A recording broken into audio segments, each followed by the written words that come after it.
GAFAM, Natu, FANG, etc. Les investisseurs et les journalistes ont tendance à raffoler de ces acronymes pour désigner certaines catégories de valeurs en fonction de leurs caractéristiques.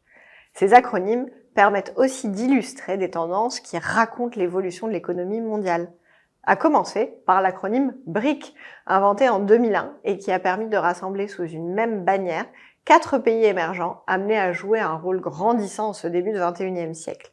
Le Brésil, la Russie, l'Inde et la Chine. Avec le S de South Africa, on parle également de BRICS.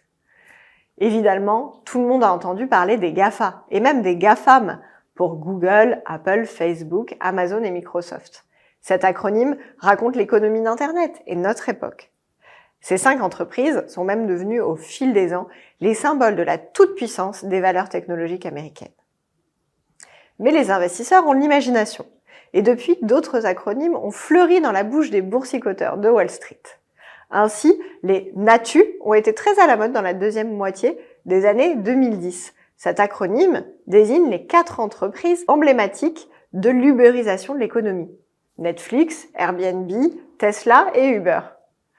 Avec cette plateforme de streaming, Netflix a changé la façon de regarder la télévision. Airbnb a bousculé le monde de l'hôtellerie traditionnelle en proposant une nouvelle façon de voyager.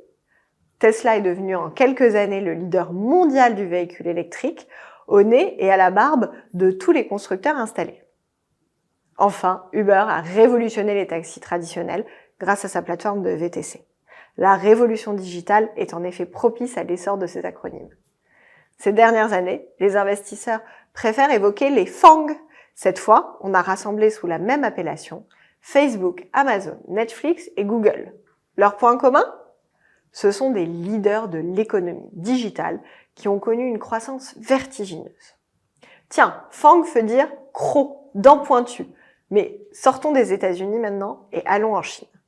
Peut-être avez-vous entendu parler des BATX pour Baidu, Alibaba, Tencent et Xiaomi. Il s'agit en quelque sorte des GAFA chinois, signe de l'essor spectaculaire de l'économie de l'empire du milieu au cours de ces 2 dernières décennies. Et la France ? Pas de GAFAM ou de FANG à l'horizon ? Pourtant, quand les investisseurs lorgnent le marché hexagonal, ils s'intéressent au COL. Il s'agit d'un acronyme désignant Kering, Hermès, L'Oréal et LVMH. La France n'est pas le leader mondial du secteur du luxe pour rien.